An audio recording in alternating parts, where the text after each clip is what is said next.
كلامه المجيد. أعوذ بالله من الشيطان الرجيم. بسم الله الرحمن الرحيم. وإن تطع أكثر من في الأرض يضلوك عن سبيل الله إن يتبعون إلا الظن وإن هم إلا يخرصون. إن ربك هو أعلم من يضل عن سبيله وهو أعلم بالمهتدين. قال المؤلف والمفسر رحمه الله تعالى أدام النفع بعلومه وعلومكم في الدارين آمين إلى أن قال يخبر تعالى عن حال أكثر أهل الأرض من بني آدم أنه الضلال كما قال تعالى ولقد ضل قبلهم أكثر الأولين. وقال تبارك وتعالى وما أكثر الناس ولو حرصت بمؤمنين وهم في ضلالهم ليسوا ولا يقين من أمرهم وإنما هم في ظنون كاذبة وحسبان باطل. اب اللہ تبارک و تعالی نے ارشاد فرمایا کہ میرے نبی صلی اللہ علیہ وسلم وَإِن تُطِعْ أَكْثَرَ مَنْ فِي الْأَرْضِ، اگر آپ نے زمین میں رہنے والوں کی اکثریت کی بات سن لی، کیونکہ جب حضور صلی اللہ علیہ وسلم پر یہ آیات نازل ہو رہی ہیں تو اس وقت مسلمانوں کی تعداد تو بہت تھوڑی تھی، لیکن مشرکین کی تعداد بہت زیادہ تھی.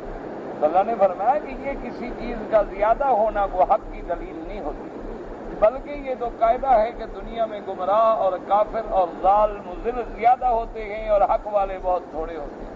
یہ تو ہمیشہ انصاف کی بات ہے. یعنی اللہ کا نظام کائنات ہی ایسا ہے کہ اس میں لذات و شہوات کی جو دنیا ہے اکثر اسی میں مبتلا ہو جاتے ہیں. آج بھی آپ دنیا میں دیکھ لیں، ساری دنیا میں جتنی آبادی ہے مسلمان تو 1 ارب ہے، 1 ارب اور کچھ کروڑ، حالانکہ آبادی جو ہے پوری دنیا میں وہ 6-7 ارب سے بھی زیادہ ہے. تو آج بھی اکثریت جو ہے وہ کافروں کی ہے، چاہے وہ کافر یہودی ہو، چاہے نصرانی ہو، چاہے ہندو ہو، چاہے سکھ ہو، چاہے بدھ مت ہو، چاہے اور قادیانی ہو، اسی طرح بہائی ہو، کوئی فرقے ہو، تو اکثریت ہمیشہ قاعدہ ہے کہ گمراہوں کی ہوتی ہے، اور اقلیت جو ہے ایک خاص تھوڑی سی وہ ایمان والوں کی ہوتی ہے. اچھا ویسے بھی آپ دنیا میں دیکھیں کہ بے وقوف بہت ہوتے ہیں، عقل والے کم ہوتے ہیں. آپ دیکھیں نا ساری دنیا میں تو آپ کو گنے چنے آدمی نظر آئیں گے کہ جی فلاں آدمی بڑا پڑھا لکھا ہے، یعنی پوری بستی میں 1 آدمی، پوری بستی میں 2 آدمی، پورے شہر میں کوئی 1 آدمی، کوئی یعنی عقل میں علم میں تفوق حاصل کرنے والا. تو اسی طرح جو ہے ہمیشہ اسلام کی بھی یہ صفت رہی ہے ہر دور میں. اب دیکھیں کہ سیدنا نوح علیہ السلام جب تشریف لے آئے تو اس وقت قرۂ ارض پر کتنی لوگ تھے، لیکن حضرت نوح علیہ السلام کے ساتھ اسلام لانے والے کتنے آدمی تھے؟ 80 آدمی، مرد عورتیں سب کچھ ملا کے ٹوٹل 80 آدمی تھے جو کشتی میں سوار ہوئے، باقی سب کے سب کافر تھے. اسی طرح آپ دیکھیں کہ سیدنا موسیٰ علیہ السلام کے دور میں بنو اسرائیل ہی مسلمان تھے، باقی بنو قبط جو ہیں وہ سارے کے سارے کافر. اچھا جو بنو اسرائیل مسلمان تھے ان کا اسلام بھی ایسا تھا کہ 2 منٹ کے بعد بدل جاتے. تو اکثریت جو ہے ہمیشہ گمراہوں کی ہے اور ضلال کی ہے اور ضل کی ہے. اللہ کے نبی نے اللہ نے حکم فرمایا کہ میرے مدنی محمد مصطفیٰ صلی اللہ علیہ وسلم آپ ان کی اکثریت کو دیکھ کے ان کی باتوں میں نہ آئیں. اگر آپ نے ان کی باتیں مان لی نعوذ باللہ یہ تو آپ کو بھی راستے سے ہٹا دیں گے. وَإِن تُطِعْ أَكْثَرَ مَن فِي الْأَرْضِ يُضِلُّوكَ عَن سَبِيلِ اللَّهِ، یہ بھی اللہ کے راستے سے آپ کو بچلا ڈالیں گے. اس لیے اللہ پاک فرماتے ہیں کہ اللہ نے خبر دی ان حال اکثر اہل الارض کے زمین پہ بسنے والے آدم علیہ السلام کی اولاد میں جو ہیں سب سے زیادہ کثرت جو ہے گمراہوں کی ہے، وہ ضالین کی ہے.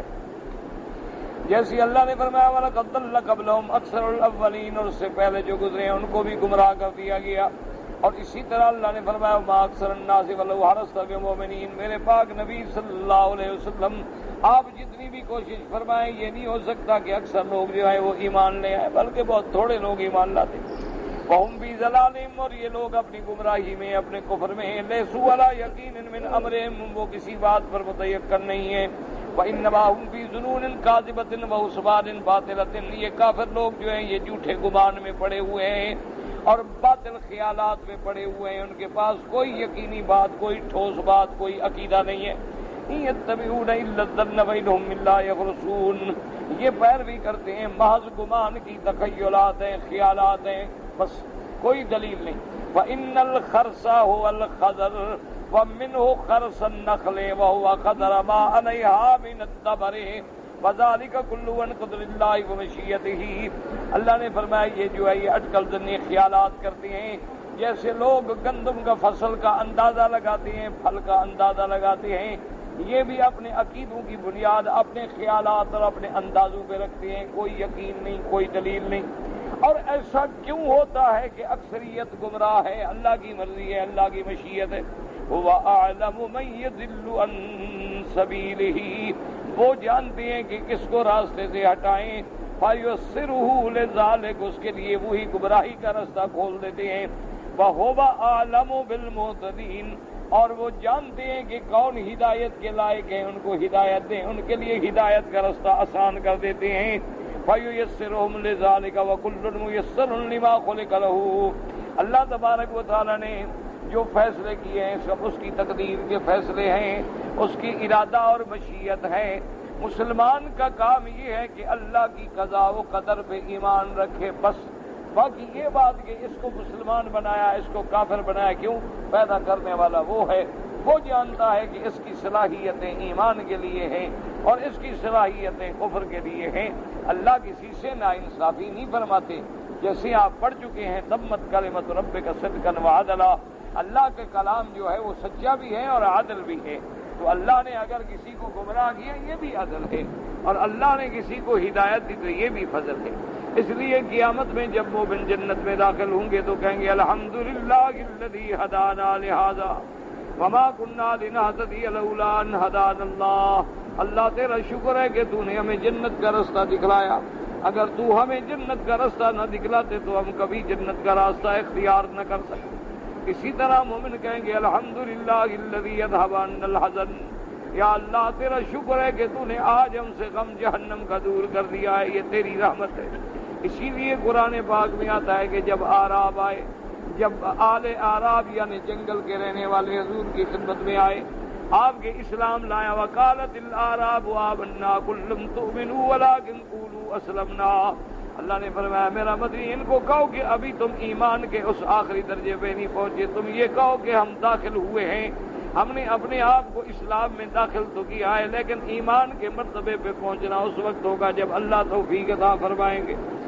اور اسی طرح اللہ تبارک و تعالی نے فرمایا ولا تمنوا، تم یہ احسان نہ کیا کرو نہ اللہ پر نہ میرے نبی پر کہ ہم اسلام لے آئے، بلکہ یہ اللہ کا احسان ہے کہ اس نے تمہیں اپنا رستہ نصیب فرما دیا۔ اگر اللہ اپنے گھر میں آنے دے تو اس کی مہربانی ہے، اللہ اگر جنت نصیب کر دے تو یہ اس کی مہربانی ہے، ہماری کیا مہربانی ہے؟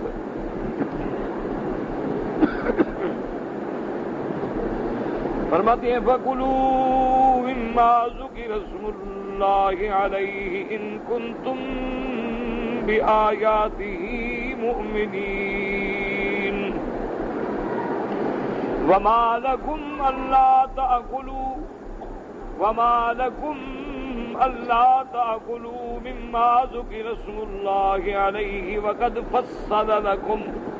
وقد فصل لكم ما حرم عليكم إلا ما اضطررتم إليه وإن كثيرا ليضلون بأهوائهم بغير علم إن ربك هو أعلم بالمهتدين وذروا ظاهر الإثم وباطنه إن الذين يكسبون الإثم سيجزون بما كانوا يقترفون ولا تأكلوا مما لم يذكر اسم الله عليه وإنه لفسق وإن الشياطين ليوحون إلى أوليائهم وَإِنَّ الشَّيَاطِينَ لَيُوحُونَ إِلَىٰ أَوْلِيَائِهِمْ لِيُجَادِلُوكُمْ وَإِنْ أَطَعْتُمُوهُمْ إِنَّكُمْ لَمُشْرِكُونَ۔ اب اللہ تبارک و تعالیٰ قرآن مقدس میں ارشاد فرماتی ہیں کہ خاص مسئلہ ہے۔ پہلے اللہ نے حکم دیا تھا کہ میرے محبوب صلی اللہ علیہ وسلم آپ ان کافروں کی اطاعت نہ کریں، اور اگر آپ نے کافروں کی بات مان لی تو نتیجہ کیا ہے کہ یہ آپ کو بھی راستے سے ہٹا دیں۔ آپ اللہ کے حکم پہ چلیں، آپ ان کی باتوں میں نہ۔ اب اسی ضمن میں کچھ باتیں اللہ نے قرآن میں ذکر فرمائی ہیں کہ مشرک کیا چاہتے تھے اور کافر جو ہیں وہ کیا چاہتے تھے۔ وہ مسئلہ یہ تھا کہ مشرکین مکہ نے اور کفار نے ایک شور برپا کر دیا لوگوں میں، لوگوں کو گمراہ کرنے کے لیے۔ یہ قاعدہ ہوتا ہے، ہمیشہ یاد رکھیں کہ اما الذین فی قلوبہم زیغ فیتبعون ما تشابہ منہ ابتغاء الفتنہ۔ اللہ فرماتا ہے جن کے دلوں میں کجی ہوتی ہے، ٹیڑھا پن ہوتا ہے، وہ میری آیات، میرے احکام میں متشابہ چیز کو لے کے لوگوں کو گمراہ کرتے ہیں۔ متشابہات، کوئی شبہ پیدا کر دیا، ایک مسئلہ دماغ میں الجھن ڈالنے کے لیے ایک بات پیدا کر دی۔ وہ الجھن یہ تھی کہ کافروں نے کہا کہ جناب دیکھو مسلمانوں کا یہ حال ہے کہ جو جانور چاہے گائے ہیں، بکری ہے، کوئی ہے، جس کو یہ خود ذبح کر کے مارتے ہیں وہ تو حلال ہے، اور جو جانور اللہ میاں مار دیتے ہیں، خود بخود مر جاتا ہے، وہ حرام ہے۔ دیکھو یہ عجیب لوگ ہیں، یعنی جو خود بندہ مارے وہ حلال، اور جس کو اللہ مارے وہ حرام۔ تو انہوں نے مسلمانوں کو یہ ہمیشہ یاد رکھو، باطل کا عادت یہ ہوتی ہے وہ ایسی باتیں بناتے ہیں۔ جیسے آج ایک دوست مجھے ملنے آئے تو وہ بتا رہے تھے ایک مولوی صاحب کے بارے میں کہ وہ تقریر میں یہ دلیل دے رہا تھا کہ دیکھو جی حضور کے صحابہ جو ہیں، جو مدینہ منورہ میں رہنے والے ہیں، بھئی ان کا لقب کیا ہے؟ انصار۔ ان کا لقب کیا ہے؟ قرآن میں ہے نا انصار۔ تو انصار کا کیا معنی؟ مدد کرنے والے۔ انہوں نے کہا دیکھو نبی کے صحابہ مدد کرنے والے تو نبی مدد کرنے والا کیوں نہیں؟ بس جاہلوں کے دماغ میں کہا ماشاءاللہ، دیکھو جی قرآن سے مسئلہ ثابت کر دیا نا کہ حضور کے صحابہ بھی مدد کرنے والے، تو جب صحابہ مدد کر سکتے ہیں تو یا علی مدد بھی ٹھیک، تو جب صحابہ مدد کر سکتے ہیں تو اللہ کا رسول جو ہے وہ تو صحابہ سے افضل ہے، لہذا وہ بھی مدد کر سکتے ہیں۔ لوگ جناب نے کہا دیکھا جی ماشاءاللہ مولوی صاحب نے کیسا قرآن بیان کیا ہے، ماشاءاللہ۔ شبہ پڑ گیا، عقیدے لوگوں کو تباہ ہو گیا۔ پہلی بات تو یہ سمجھو کہ مہاجرین وہ صحابہ ہیں جنہوں نے ہجرت کی مکے سے اور مدینہ تشریف لے گئے، اور جو مدینے میں رہنے والے تھے ان کا لقب کیا بنا؟ انصار، کہ انہوں نے ان آنے والوں کی مدد کی۔ اور کیا انہوں نے میرے نبی کی مدد کی یا نہیں کی؟ ہاں جی۔ تو اگر ہم مولوی صاحب والا فلسفہ استعمال کریں تو پھر نبی بھی ان کی مدد کا محتاج، کیونکہ نبی کی بھی تو مدد صحابہ نے کی ہے جو مدینے میں تھے۔ تو اصل بات کیا ہے سمجھو کہ زندگی میں ایک دوسرے کی مدد کرنا تو شرک ہی نہیں۔ یہ تو جاہلوں کا سوال ہے کہ جی انصار بھی انہوں نے زندگی میں مدد کی یا مرنے کے بعد مدد کی؟ تو زندگی میں مدد کرنا تو شرک نہیں۔ آپ میری مدد کریں، میں آپ کی مدد کروں، آپ مجھے گاڑی پہ گھر چھوڑ آتے ہیں، میں آپ کو سبق پڑھا دیتا ہوں، آپ مجھے استاد سمجھتے ہیں، میں آپ کو بھائی سمجھتا ہوں، آپ میری مشکل میں کام آتے ہیں، میں آپ کی مشکل میں، یہ کون سا شرک ہے؟ شرک تو یہ ہے کہ جب مدینے والے صحابہ فوت ہو گئے اب ان کو انصار سمجھ کے کسی نے مدد مانگی ہو تو دکھلاؤ. شرک تو تب ہے، ورنہ حضرت علی رضی اللہ تعالیٰ عنہ نے صحابہ کی مدد کی، صحابہ نے حضرت علی کی مدد کی، سارے صحابہ نے میرے مدنی مصطفیٰ کی مدد کی، میرے محبوب نے صحابہ کی مدد کی. تو زندگی میں ایک دوسرے کے کام آنا، ایک دوسرے کی مدد کرنا، وہ تو نہ شرک ہے نہ اسلام کے خلاف ہے، بلکہ وہ تو حکم ہے کہ کونوا انصار اللہ. تو اس لیے مزہ کیا ہے کہ اب باطل کا کیا کام ہے کہ وہ دھوکہ، حالانکہ وہ سمجھ رہا ہے کہ جو میں کہہ رہا ہوں جھوٹ ہے، لیکن لوگوں کے عقیدوں کو خراب کرنے کے لیے اس نے دھوکہ دے دیا. اچھا آپ دیکھو کہ حضرت عیسیٰ علیہ السلام نے کیا کہا کہ ہماری ان سے کیا تھا، کونو انصار اللہ، اے لوگوں اللہ کی مدد کرو. اللہ تمہاری مدد کا محتاج ہے؟ تو اس کا معنی تو یہ ہوگا کہ اللہ بھی بندوں کی مدد کا محتاج ہے کہ پیغمبر کہہ رہا ہے کہ لوگوں اللہ کی مدد کرو. اور دوسری جگہ قرآن کہتے ہیں ان تنصر اللہ، اگر تم اللہ کی مدد کرو گے تو اللہ تمہاری مدد کرے گا. تو اللہ تمہاری مدد کا محتاج ہو گیا. یہ ہوتا ہے اللہ کے قرآن کو بگاڑنا. کیا معنی اللہ کی مدد؟ اللہ کے رسول کی مدد کا کیا معنی ہے کہ میرا رسول جو حکم لے کے آیا ہے جب اس پہ چل رہے ہو تو گویا نبی کی مدد ہو رہی ہے، جب اللہ کے حکم کو مان رہے ہو تو گویا اللہ کی مدد ہو رہی ہے، اور جب تم اللہ کی مدد کر رہے ہو تو اللہ تمہاری مدد کرے. اس کا معنی یہ تھوڑا ہے کہ اللہ محتاج ہے اور تم سے مدد مانگتا ہے. یہ ہوتا ہے عادات، یہ کافروں کی عادتیں ہیں، مشرکوں کی عادتیں ہیں کہ وہ لوگوں کو دھوکہ دینے کے لیے ایسی باتیں جو ہیں گھڑتے ہیں اور لوگوں کا ایمان خراب کرتے ہیں. اصل کیا ہوتا ہے، جیسے کہتے ہیں دیکھو جناب ابھی ان کا تو دماغ خراب ہے، میاں آدمی بیوی کو بوسہ دیتا ہے کہ نہیں دیتا؟ سب کہتے ہیں جی ٹھیک ہے. اور میاں بیوی کو بوسہ دینا جائز ہے تو مرشد کی قبر پہ کیا ہے یار، وہ بیوی سے بھی گندی ہے. اب یہ مسئلہ سمجھایا جا رہا ہے. کیا ہے؟ اب لوگوں نے کہا سبحان اللہ. دیکھو جی واہ سبحان اللہ، مولوی صاحب کی بات کی تھی یار کمال ہے، بیوی کو تو ہم بوسہ دیتے ہیں نا، تو جب بیوی کو بوسہ دیتے ہیں یار مرشد کو بھی دے دیا تو کیا فرق پڑ گیا؟ مرشد کی قبر پہ تو مرشد کی قبر اور تمہاری بیوی یعنی برابر ہیں. اچھا جو کام تم بیوی سے لیتے ہو پیروں سے بھی وہی لیتے ہو.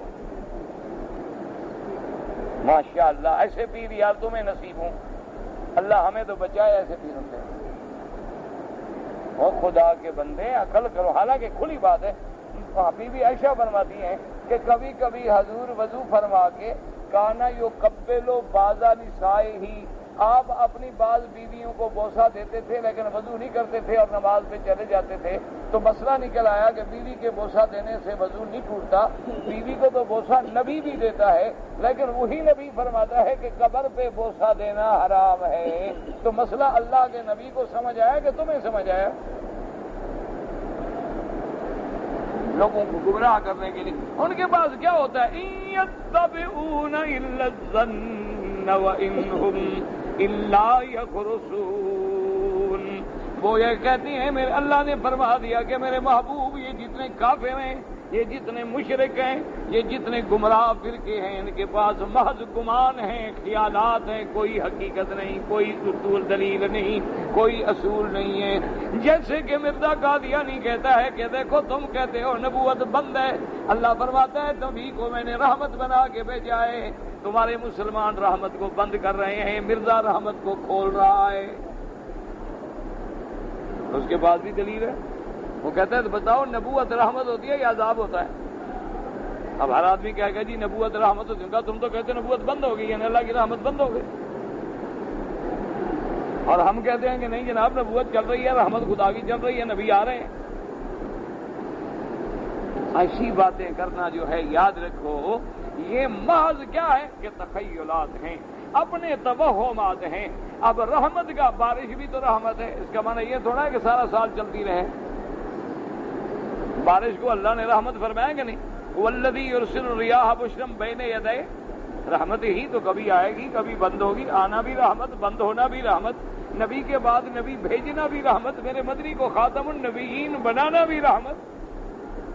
اس لیے ہمیشہ یاد رکھیں کہ باطل فرقے کے پاس کبھی بھی یاد رکھ، اور میری شرط لگا لو، آپ چھوڑے ہندو کو تو چھوڑے نا، کافروں کو تو چھوڑے نا، میری آپ شرط لگا لیں آپ کہ جب بھی آپ کسی بدعتی سے، قبر پرست سے، کسی غیر اللہ کے نام پہ ذبح کرنے والے سے، غیر اللہ کی منت ماننے والے سے، غیر اللہ کو پکارنے والے سے، اس کو آپ کہیں گے نا جی کہ اپنے اس مسئلے پر مہربانی کرو کوئی قرآن سے دلیل، مہربانی کرو کوئی حدیث مبارک سے دلیل، کوئی سیدنا ابو بکر عمر عثمان و علی اہل بیت نبی کے عمل سے کوئی دلیل، تو وہ ہمیشہ یہ کہے گا کیسی باتیں کرتے یار، بڑے آئے دلیل مانگنے والے، ہمارا باپ دادا مرشد پیر سارے وہ بڑے بڑے بزرگ جو گزرے ہیں وہ سارے غلط تھے، یہ آج کے نئے پڑھے لکھے حق پہ ہیں۔ وہ بابا بس بڑے ہیں، شان ہے، اللہ والوں کی شان ہے، ان کی عزت کرو، تعظیم کرو، تو ہمیشہ خیالاتی باتیں کرے گا، کیونکہ دلیل وہ کوئی پیش نہیں کر سکتا ہے۔ ساری دنیا کے ان قبر پرستوں سے کہو نا یہ الٹے لٹک جائیں، زہر کا پیالہ پی لیں گے، لیکن یہ ثابت نہیں کر سکتے کہ میرے پاک نبی نے کسی قبر پہ سجدہ کیا۔ نہ حضور سے پہلے انبیاء نہیں گزرے، تو چلو آدم علیہ السلام تو حضور کے ابا تھے، ابراہیم علیہ السلام دادا تھے، اسماعیل علیہ السلام بھی ابا تھے، کم از کم ان کی قبروں کو تو حضور جا کے حکم دیتے کہ سجدہ کرو۔ الٹا کہہ دو نا ان کو زہر کا پیالہ پی لیں گے، ایک جگہ دکھا دیں گے حضور نے فرمایا ہو کہ ان قبروں میں سجدہ کرو۔ حضور کی تو خیر بہت بڑی شان ہے نا، 1,24,000 صحابہ میں ایک صحابی دکھلا دیں جس نے میرے محبوب کی قبر پہ سجدہ کیا، سوال ہی پیدا نہیں۔ میرے محبوب کے لاکھوں صحابہ میں ایک صحابی دکھلا دیں جس صحابی کی مزار پہ روضہ بنایا گیا ہو، کوئی جھگڑے کی بات نہیں، آپ ان کو کہیں یار ایک صحابی کی مزار تو دکھاؤ نا۔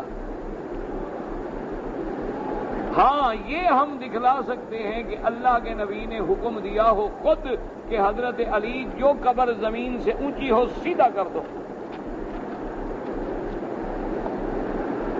ہم تو یہ دکھلا سکتے ہیں، لیکن الحمدللہ وہ نہیں دکھلا سکتے کہ حضرت علی نے کبھی نبی کی قبر پہ سجدہ کیا ہو، بی بی فاطمہ الزہرا نے کبھی ابا کی قبر پہ سجدہ کیا ہو، بی بی عائشہ نے کبھی اپنے شوہر سیدنا محمد رسول اللہ کی قبر پہ سجدہ کیا ہو، کبھی صحابہ نے قبر پہ طواف کیا ہو، کبھی صحابہ نے ہاتھ باندھ کے کھڑے ہو کے درخواست کی ہو، ایک صحابی کا عمل دکھلا دیں تو ہم ماننے کے لیے تیار ہیں، جھگڑے کی بات ہی نہیں۔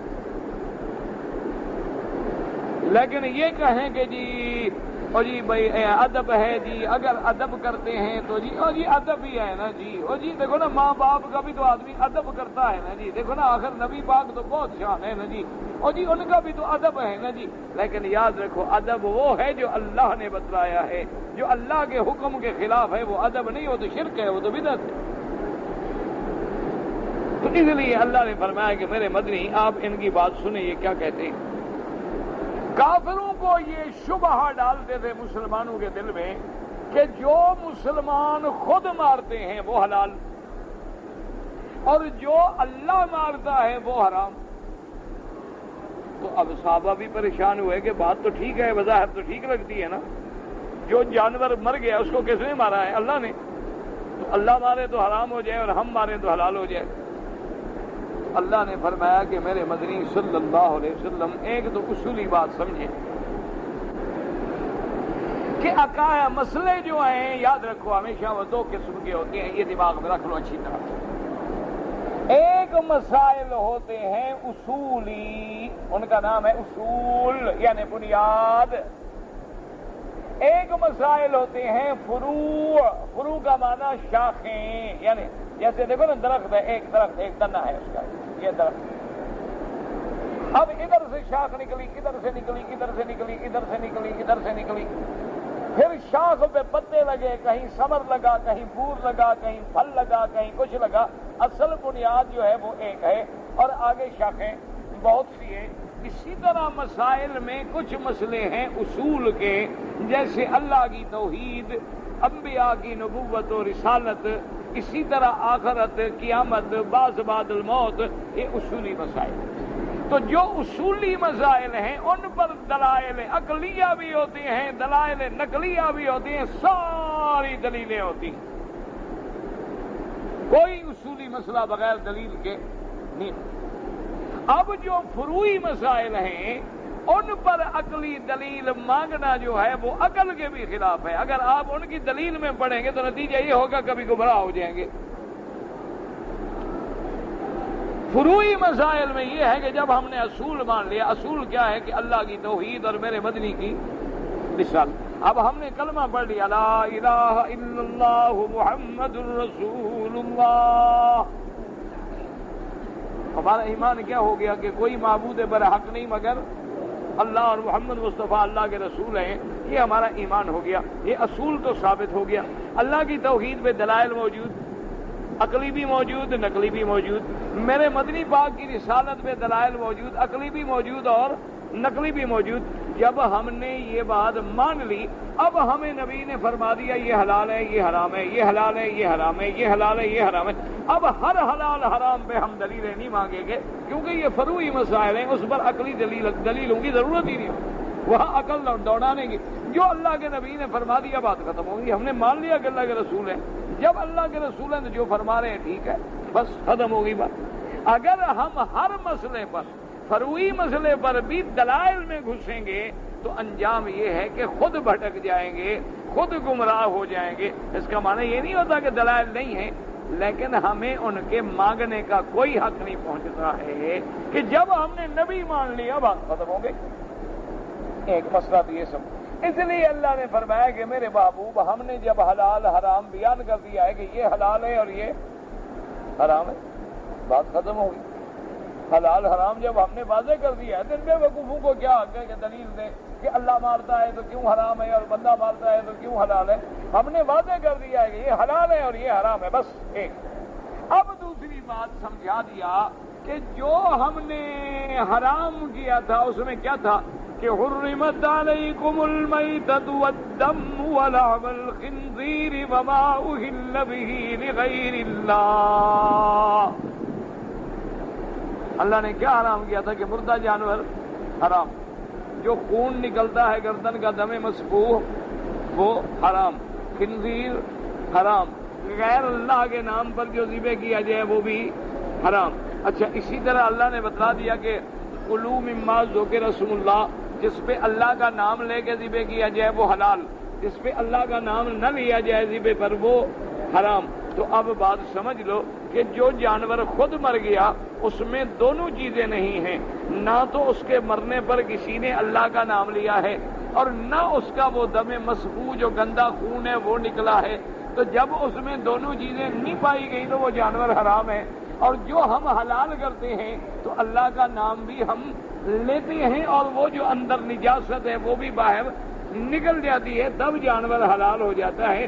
تو اس لیے بات کھلی ہے، سمجھ آ گئی کہ جو خود مر گیا اس پر تو یہ دونوں چیزیں موجود نہیں ہیں، اور جو بندے نے ذبح کیا ہے اس پر یہ دونوں شرطیں اللہ کی موجود ہیں، لہذا یہ حلال ہے وہ حرام ہے۔ اعتراض کرنے کا کیا معنی ہے کہ جو جانور حلال ہے کیوں حلال ہے؟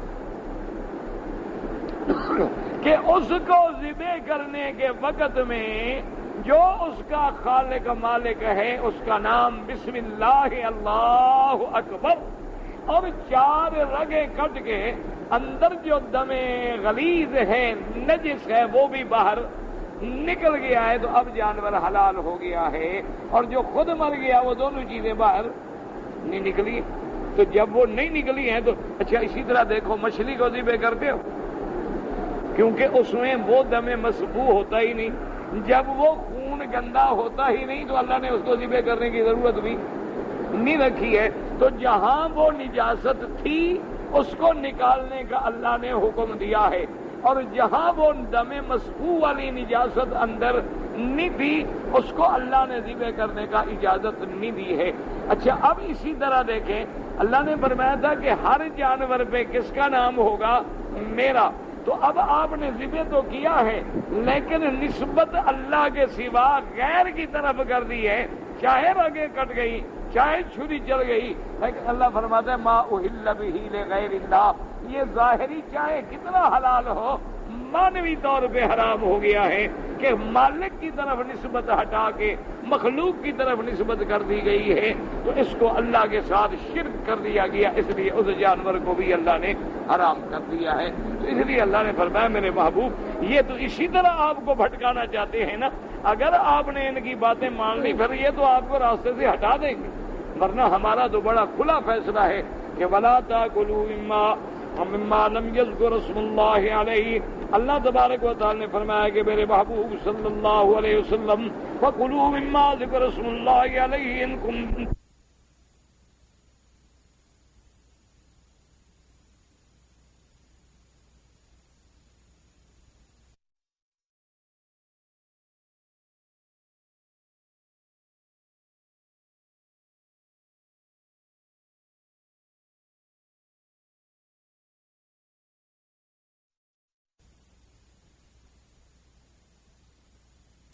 کا نام لیا جائے، اگر آپ اللہ کے احکام پہ ایمان لانے والے اور کیوں نہ کھائیں اس کو، وما لکم اللہ تاکلوا مما ذکر اسم اللہ علیہ وقد فصل لکم ما حرم علیکم، اور اللہ نے کھول کے بیان کر دیا ہے جو حرام ہے تم پر، الا ما اضطررتم الیہ، ہاں اگر حالت اضطرار ہو جائے۔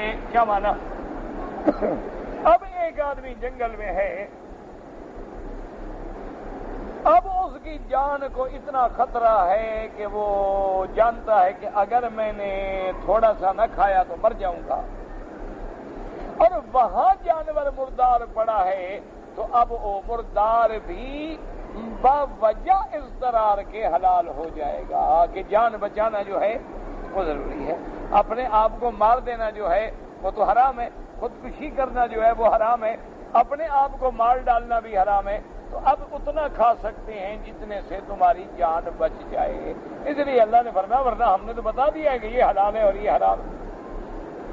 وَإِنَّ كَثِيرًا لَيُضِلُّونَ بِأَهْوَائِهِمْ بِغَيْرِ عِلْمٍ، اور ان کی اکثریت جو ہے یہ اپنے خیالات کے تابع محض جہالت کی بنیاد پر لوگوں کو گمراہ کرتے ہیں۔ ان ربک هو اعلم بالمہتدین، اور تیرا رب جاننے والے ہیں کہ کون ہدایت پہ ہیں۔ اب مفسر رحمۃ اللہ علیہ فرماتے ہیں ھذا اباحۃ من اللہ لعباد المؤمنین ان یاکلوا من الذبائح ما ذکر علیہ اسمہ، اللہ پاک نے حلال کر دیا اپنے مومن بندوں پر کہ وہ جانوروں میں کھائیں جس پر اللہ کا نام لیا گیا، ومفہوم انہ لا یباح ما لم یذکر اسم اللہ علیہ، اور جس پر اللہ کا نام نہ لیا جائے وہ جانور جو ہے حلال نہیں ہوتا۔ کما کان یستبیح کفار قریش من اکل المیتات، جیسے کفار قریش جو تھے وہ مردار جانور کھاتے تھے، وَأَكْلَ مَا ذُبِحَ عَلَى النُّصْبِ وَغَيْرِهَا، اور جس کو بتوں پہ ذبح کرتے تھے وہ بھی کھاتے تھے۔ ثُمَّ نَظَرَ إِلَى الْأَكْلِ مِمَّا ذُكِرَ اسْمُ اللَّهِ عَلَيْهِ فَقَالَ وَمَا لَكُمْ أَلَّا تَأْكُلُوا مِمَّا ذُكِرَ اسْمُ اللَّهِ عَلَيْهِ وَقَدْ فَصَّلَ لَكُمْ مَا حُرِّمَ عَلَيْكُمْ وَقَدْ بَيَّنَ لَكُمْ مَا حُرِّمَ عَلَيْكُمْ وَوَزَّعُوا، وقال بعضهم فسر بالتشدید وقال آخرون بالتخفیف والکل بمعنى البیان والوضوح۔ اللہ پاک نے فرمایا ہم نے بیان کر دیا تم پر کہ کیا حلال ہے اور کیا حرام ہے۔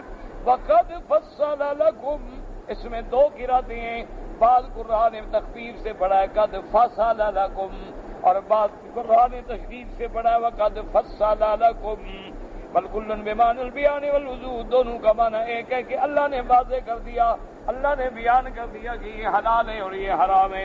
اور اس کے بعد اللہ تبارک و تعالیٰ فرماتے ہیں الا ما اضطررتم الیہ ای الا فی حال الاضطرار، اگر جان بچانا ضروری ہو تو فإنہ یباح لکم ما وجدتم، پھر جو کچھ بھی تم کھا سکتے ہو۔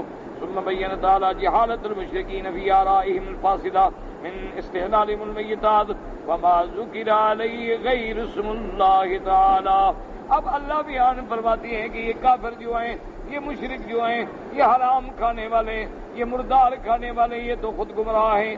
وَإِنَّ كَثِيرًا لَيُضِلُّونَ بِأَهْوَائِهِمْ بِغَيْرِ عِلْمٍ إِنَّ رَبَّكَ هُوَ أَعْلَمُ بِالْمُهْتَدِينَ، أي هو أعلم بإعتدائهم، أعلم بالمعتدين، أي أعلم بإعتدائهم وكذبهم وإفترائهم۔ تیرا رب جانتا ہے کہ ان میں کون جھوٹ بولنے والے ہیں، کون جھوٹ گھڑنے والے ہیں، کون افتراء کرنے والے ہیں، اور کون حلال کو حرام اور حرام کو حلال بنانے والے۔ فرمایا وَذَرُوا ظَاهِرَ الْإِثْمِ وَبَاطِنَهُ، اے میرے نبی پاک صلی اللہ علیہ وسلم اپنی امت کو کہہ دیں کہ ہر گناہ کا کام جو ظاہر ہے، یہ چھپا ہوا، ہر گناہ سے بچ جاؤ، چھوڑ دو گناہوں کو۔ ان الذین یکسبون الاسم سیجزون بما کانوا یقترفون، اور جو لوگ گناہوں کا کام کریں گے پھر اللہ ان کو بدلہ دے گا، اللہ ان کو جزا دیں گے جو وہ کریں گے۔ اس لیے فرماتے قال مجاہد وذروا ظاہر الاسم وباطنہ المعصیۃ فی السر والعلانیہ۔ اللہ نے فرمایا میرے محبوب صلی اللہ علیہ وسلم اپنی امت کو ہدایت کر دیں کہ گناہ ظاہر میں بھی چھوڑیں، باطن میں بھی چھوڑیں، چھپ کر کے بھی گناہ نہ کریں، ظاہر بھی گناہ نہ کریں۔ وفی روایت ہما ینوی ما باہ عامل، اور بعض علماء نے فرمایا کہ گناہ کی نیت بھی نہ کریں جو دل میں چھپی ہوئی ہے۔ وقال قتادہ وذروا ظاہر الاسم وباطنہ ای سرہ وعلانیتہ قلیلہ وکثیرہ، حرام حرام ہے، گناہ گناہ ہے، اس کو ظاہر کو بھی چھوڑو، باطن کو بھی چھوڑو، اور گناہ زیادہ بھی کرو تو گناہ ہے، تھوڑا بھی کرو تو گناہ۔ اللہ نے فرمایا ہر چیز کو چھوڑ دو۔ وقال سدی ظاہر والزنا مع البغایا ذوات الرایات وباطنہ والزنا مع الخلیلۃ والصدائق والاقدان۔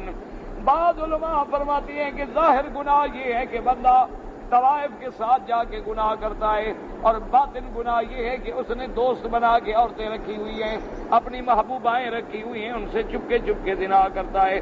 اللہ نے فرمایا جیسے وہ کھلا زنا حرام ہے، اسی طرح چھپا ہوا زنا بھی حرام ہے۔ وقال اکرم ظاہر نکاح ذوات المحارم والصحیح ان الآیت عامۃ فی ذلک کلہ، اور حضرت اکرمہ فرماتی ہیں ظاہر الاسم سے مراد یہ ہے کہ وہ اپنی ماں سے شادی کر لیتے تھے، اپنی بہن سے شادی کر لیتے تھے، اپنی بیٹیوں سے شادی کر لیتے تھے، کتنا بڑا کھلا گناہ ہے۔ اللہ نے فرمایا اس سے بھی بچو اور زنا سے بھی بچو، ہر چیز سے بچو۔ آیت جو ہے وہ سبا کام کو شامل ہے۔ وہی قولہ تبارک و تعالی قل انما حرم ربی الفواحش ما ظہر منها وما بطن، اللہ پاک نے گناہ حرام کر دیے، چاہے کھلا ہے چاہے چھپا ہے۔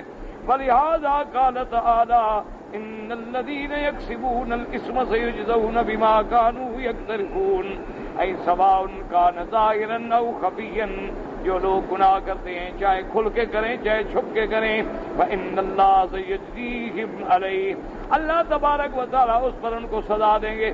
قال ابن ابی حاتم حدثنا الحسن بن عرفة قال حدثنا عبد الرحمن بن مہدی عن معاویة بن صالح عن عبد الرحمن بن جبیر بن نفیر عن نبیہ عن النواس بن سمعان قال سألت رسول اللہ صلی اللہ علیہ وسلم عن الاسم فقال الاسم ما حاک فی صدرک وکرہت ان یطلع الناس علیہ۔ حضرت نواس بن سمعان فرماتی ہیں کہ میں نے محبوب ابجاد و جہاں حضرت محمد رسول اللہ صلی اللہ علیہ وسلم سے پوچھا، میں نے کہا یا رسول اللہ گناہ کس کو کہتے ہیں؟ آپ نے فرمایا گناہ وہ ہے جو تیرے سینے میں کھٹکے، جس کے کرنے میں کھٹک ہو، اور جو لوگوں کے سامنے کھولنے سے تو شرمائے کہ بھی کوئی دیکھ نہ لے، تو سمجھ لو کہ یہ گناہ کا کام ہے۔ اگر گناہ نہ ہوتا تو کیوں تو لوگوں سے ڈرتا؟ تو تیرا خود دل بھی فیصلہ کر سکتا ہے۔ کیا مانا جو قرآن میں موجود ہے حلال حرام وہ تو واضح ہے نا، اس میں تو کوئی شبہ ہے نہیں نا کہ اللہ نے کہہ دیا زنا حرام ہے، اللہ نے کہہ دیا چوری حرام ہے، اللہ نے کہہ دیا قتل حرام ہے، اللہ نے کہہ دیا ڈاکہ حرام ہے، وہ تو پوچھنے کی ضرورت ہی نہیں نا۔ بات یہ ہے کہ ایک ایسی چیز ہے کہ تمہیں پتہ نہیں لگ رہا کہ یہ کیا ہے، حلال ہے یا حرام، تو حضور نے فرمایا اپنے دل سے پوچھ لو تیرا دل کیا کہتا ہے۔ اگر دل تیرا کٹ کٹ کر رہا ہے نا، سمجھ لو بس ہٹ جاؤ، بس اس کے قریب نہ جاؤ۔ اچھا تو کوئی کام کر رہا ہے کہتی یار کوئی دیکھ تو نہیں رہا، تو سمجھ لو جو تو چھپ رہا ہے نا یہ گناہ ہے۔ اگر گناہ نہ ہوتا تو لوگوں سے ڈرنے کی کیا ضرورت ہے؟ اب دیکھو نا آدمی اگر اپنی بیوی کے ساتھ جا رہا ہو کبھی ڈرتا ہے، لیکن کوئی غیر عورت ہو اور تیری نیت خراب نہ بھی ہو، تیری نیت بھی ٹھیک ہو، پھر بھی آدمی کہتے یار کوئی دیکھے گا وہ علی مکی کے ساتھ کون عورت جا رہی تھی، چاہے وہ اس کی بہن بھی ہو، اس کی بیٹی بھی ہو، لوگوں کو کیا پتا؟ کہ اس کی بہن ہے، بیٹی ہے، کون ہے، تو ایسی چیزوں سے بھی بچ جاؤ تاکہ بلا وجہ تاکہ تم پر تہمت نہ لگ جائے۔ اللہ تبارک و تعالی آپ کو بھی اور مجھے بھی ہر قسم کے گناہوں سے بچائیں۔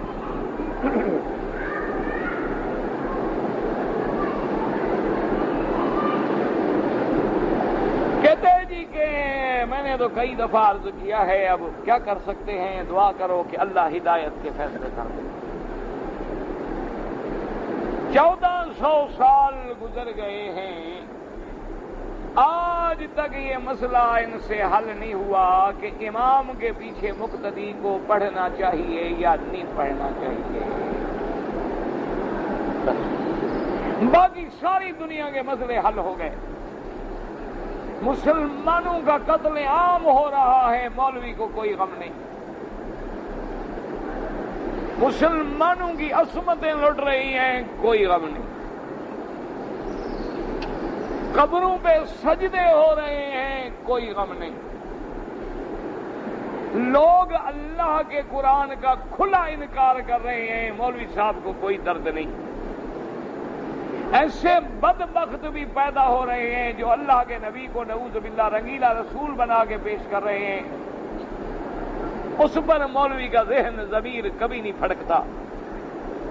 ایسے لوگ بھی پیدا ہو گئے ہیں جنہوں نے قرآن خود اپنا اسی قرآن کو بدل کے قادیانیوں نے قرآن بنا دیا، وہاں بھی مولوی صاحب کو کوئی تکلیف نہیں۔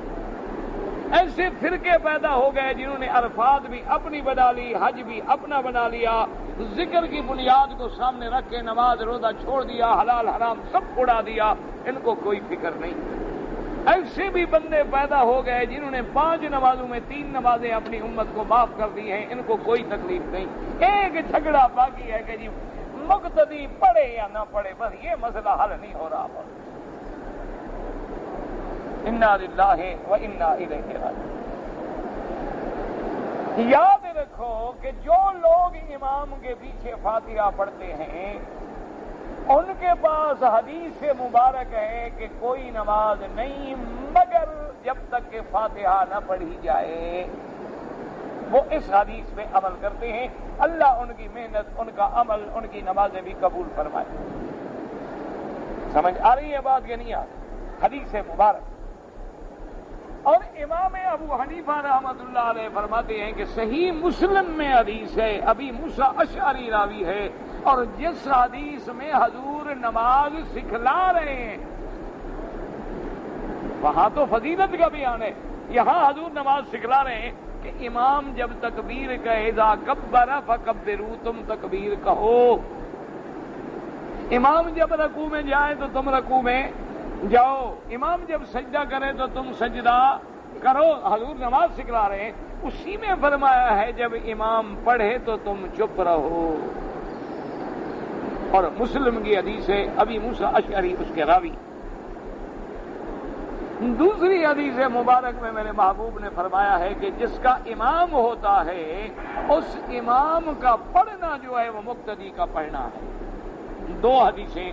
تیسری حدیث ہے، حضور نے فرمایا کہ امام جب کہے غیر المغضوب علیہم ولا الضالین تو مقتدی کیا کہے؟ آمین۔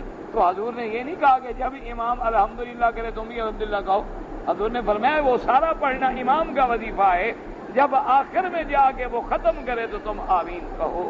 تو یہ تیسری حدیث مبارک ہے۔ چوتھی حدیث مبارک ہے کہ اگر امام کے ساتھ کوئی بندہ آئے اور امام رکوع میں چلا جائے اور تم رکوع میں مل جاؤ تو تمہاری رکعت شمار ہو جائے گی، حالانکہ تم نے کچھ نہیں پڑھا۔ تو یہ ساری حدیثیں ہیں، اس لیے اللہ تمام ائمہ کرام پہ کروڑوں رحمتیں فرمائے، اور اللہ ہمیں تعصب سے، بغض سے اور جھگڑوں سے نجات عطا فرمائے۔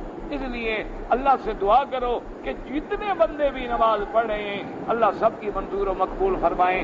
سب زور ان پہ لگاؤ جو پڑھتا ہی نہیں، جو غریب مسجد میں آیا اس کو آنے دو، اس کو نماز پڑھنے دو، اس کو اللہ کے قریب آنے دو، اللہ کے رسول کے تابع ہونے دو۔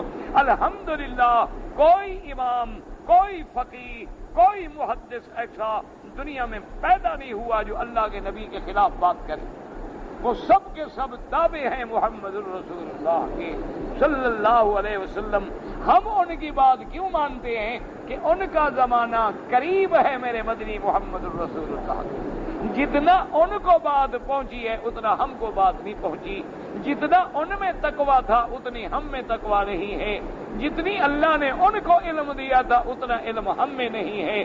جتنا قرآن و حدیث پہ ان کی نظر تھی اتنا ہماری نظر نہیں ہے. اس لیے ہم ان کی بات کو ترجیح دیتے ہیں، لیکن یہ سمجھتے ہوئے کہ وہ تابع ہیں حدیث رسول اللہ صلی اللہ علیہ وسلم. باقی اللہ پاک ہدایت ہے، جھگڑا تو ہم ختم نہیں کر سکتے.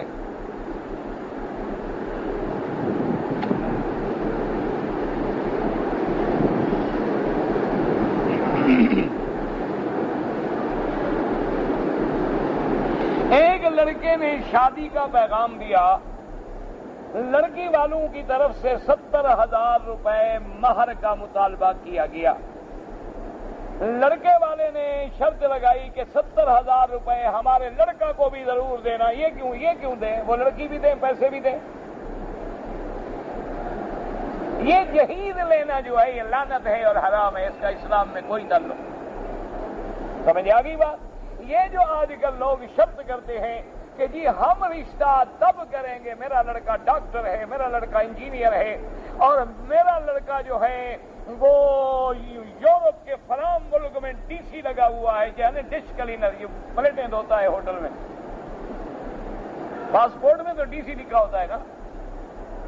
تو لہذا تم جہیز میں کار لے آؤ، جہیز میں اتنے جوڑے آئے، جہیز میں فرنیچر آئے.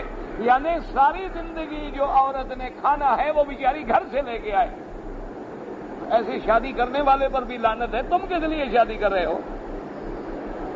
اگر بیوی کا خرچہ تم نہیں دے سکتے، وہ تو سارا کچھ گھر سے لے آئے. کپڑے گھر سے لے آئے، فرنیچر گھر سے لے آئے، تمہارے چڑھنے کے لیے کار گھر سے لے آئے، فریج گھر سے لے آئے، واشنگ مشینیں گھر سے لے آئے. تو تم نے شادی کیوں کی ہے؟ وہ جی ہمارا بیٹا پڑا ہوا ہے تو دفع کرو اس کو. اس کے بجائے تم کسی غریب دیندار کو لڑکی دے دو. جہیز دینا یا مطالبہ کرنا حرام ہے. اسی طرح حق المہر جو ہے وہ لڑکی کا حق ہے. وہ زیادہ بے راضی ہو، وہ تھوڑے بے راضی ہو، اس کو کوئی پابند نہیں کر سکتا. تمہیں قبول ہے نکاح، قبول کر لو. یہ کیا ہے کہ 70,000 میں دوں گا، لیکن وہ بھی 70,000 کا سامان لے آئے، وہ تمہارا 70 تو واپس آ گیا. تو تم نے دیا کیا ہے اس کو؟ یہ تو حرام ہے.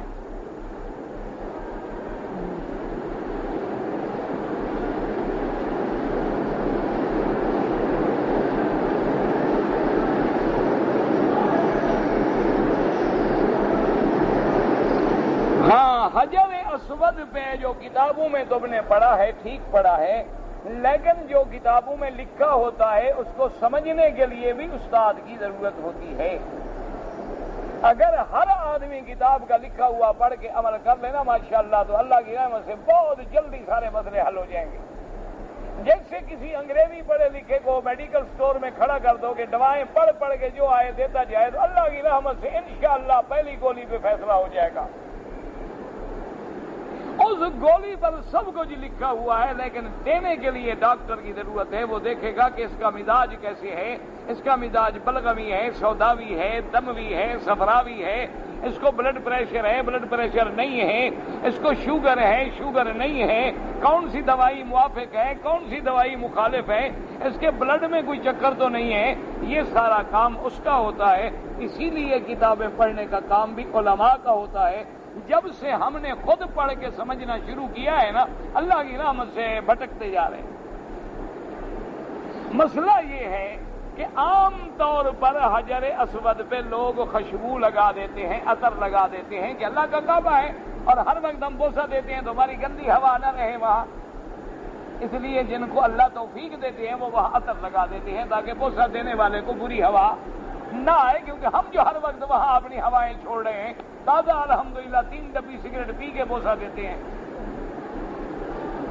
کیونکہ سگریٹ تو ہم نے حرم کے باہر پھینکا ہے نا، ابھی تک وہ بدبو ہمارے کپڑوں میں بھی کھڑی ہوتی ہے. اور حجر اسود پہ بسم اللہ اللہ اکبر ماشاءاللہ، تو وہ ہوا کہاں جائے گی؟ ایک حقے پینے والا آدمی صف میں بیٹھا ہو نا جی، آدھے بندے عذاب میں ہوتے ہیں. وہ کہتے ہیں اللہ کرے امام سلام پھیرے بھاگے جان چھوڑے اس عذاب سے. انا للہ و انا، تو اس لیے ڈر یہ ہے کہ تم احرام میں ہو، احرام میں بدن پر یا کپڑے پر خوشبو لگانا حرام ہے۔ اب تم نے حجر اسود کو بوسہ دیا اور خوشبو تازہ لگی ہوئی تھی، تیرے بدن کو لگ گئی تو دم پڑ گئی۔ تو اس لیے احتیاط اسی میں ہے کہ حالت احرام میں آدمی اشارہ کر لے لیکن بوسہ نہ دے تو کوئی حرج نہیں، لیکن اگر وہ قریب چلا جائے، دیکھ لے کہ کوئی خوشبو نظر نہیں آ رہی، کوئی عطر لگا ہوا نہیں چمک رہا، اور بوسہ دیا لگا کچھ نہیں، کوئی حرج نہیں۔ اچھا بوسہ دیا لگ گیا، فوراً دھو ڈالا، پھر بھی کوئی حرج نہیں۔ تو مسئلے کو سمجھا کریں، یہ معنی ہے، یہ نہیں کہ حجر اسود کو بوسہ نہ دیں۔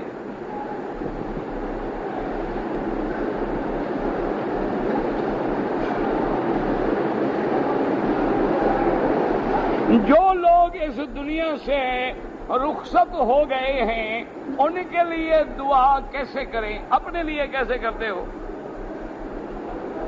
نہ تم اپنے لیے دعا کیسے کرتے ہو؟ یا اللہ میری بخشش فرما، یا اللہ میری مغفرت فرما، یا اللہ میرا خاتمہ ایمان پہ فرما، یا اللہ میں تجھ کے لیے ہی دعا کرو، اللہ ان کی قبر پہ رحمت فرما، ان کے درجات بلند فرما۔ کوئی طریقہ تو نہیں ہے خاص کہ مولوی کو لے آؤ، ختم پڑھنے والے کو، ختم صغیر کبیر اور ثواب کی چابی ملا کی جیب میں ہے، وہ آئے گا تب تیرے دادے کے پاس ڈاک پہنچائے گا، ورنہ نہیں پہنچے گی۔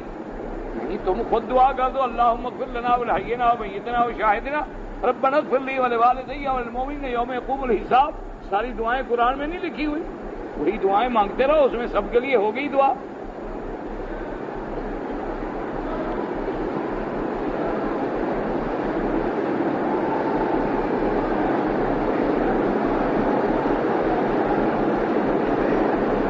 بات ایک یاد رکھو، تمہاری بیوی اگر تمہارے چچا کے ساتھ آئے اور چاچی بھی ساتھ ہے، کوئی حرج نہیں۔ ہر وہ آدمی جس سے عورت کا نکاح حرام ہے اور اس کی بھانجی بھی ہے، وہ اس کا ماموں بھی لگتی، ٹھیک ہے، کوئی بات نہیں، اس کے ساتھ آ سکتی ہے۔ محرم کا معنی کیا ہے؟ جس کے ساتھ نکاح کرنا حرام ہو، یا تو نسب میں حرام ہو یا سحر میں حرام ہو۔ کیا معنی؟ جب تم نے شادی کر لی تو اب سسر کے ساتھ اس کا نکاح کرنا حرام ہو گیا، تو سسر کے ساتھ بھی آ سکتی ہے، وہ محرم بن گیا۔ اچھا اسی طرح بھانجی کے ساتھ نکاح کرنا حرام ہے، بہن کے ساتھ نکاح کرنا حرام ہے، بیٹی کے ساتھ نکاح کرنا حرام ہے۔ تو ہر وہ رشتہ دار جس کے ساتھ نکاح کرنا حرام ہے وہ محرم ہے، اس کے ساتھ تیری بیوی آ سکتی ہے۔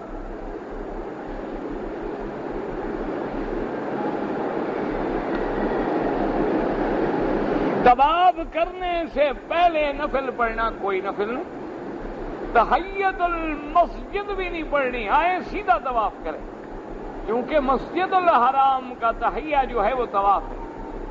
ہر مسجد میں جاتے ہوئے 2 رکعت نماز تحیت المسجد پڑھیں، لیکن جب اللہ کے گھر میں آئے تو طواف کریں۔ ہاں اگر کوئی طواف نہ کرنا چاہے تو پھر 2 رکعت پڑھیں، ورنہ طواف کریں، طواف کرنے کے بعد 2 رکعت واجب الطواف پڑھیں، اس کے بعد صفا مروہ دوڑیں، بال کٹوائیں یا اس طرح پھروائیں تو عمرہ ادا ہو گیا۔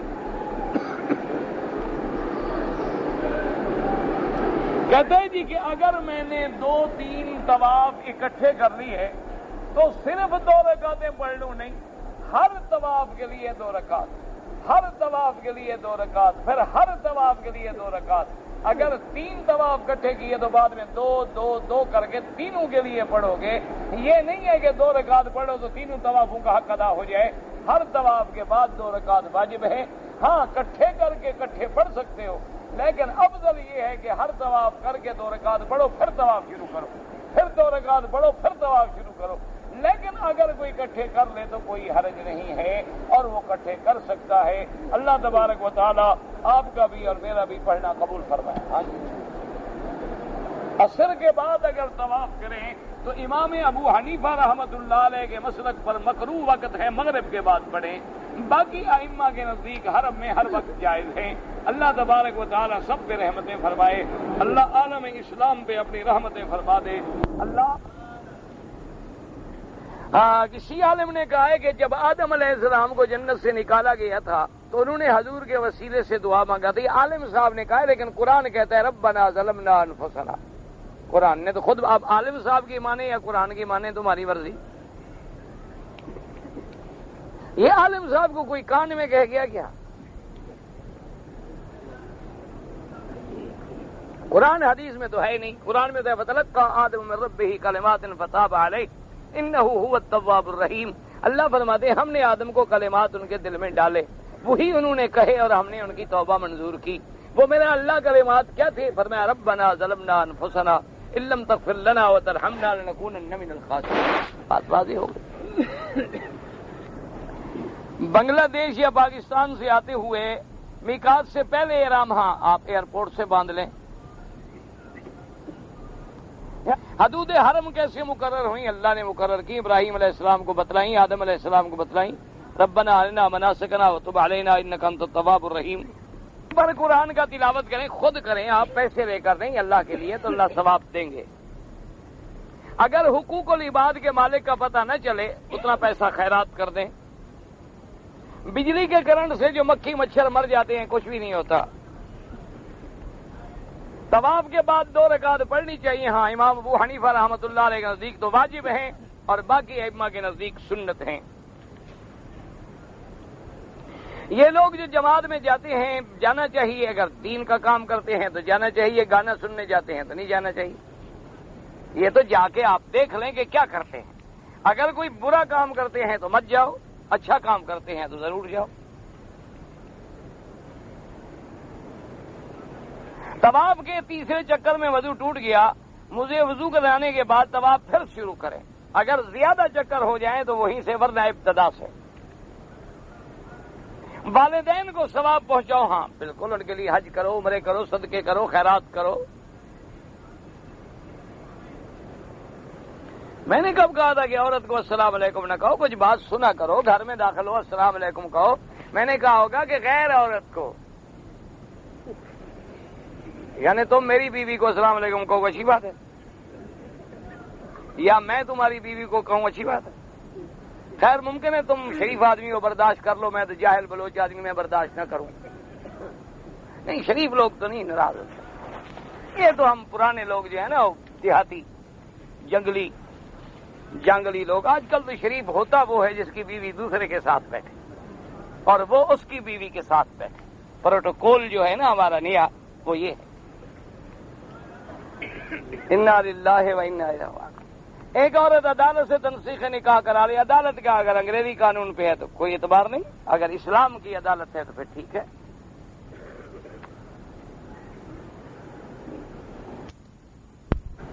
چار نکاح کرنے کے بعد آدمی کو ڈر ہو کہ انصاف نہیں کر سکوں گا تو طلاق دے دے. نکاح کرنے سے پہلے خیال نہیں کیا بعد میں کیوں طلاق دیتے؟ اللہ کے بندے عدل کرے، انصاف کرے، طلاق کیوں دیتے؟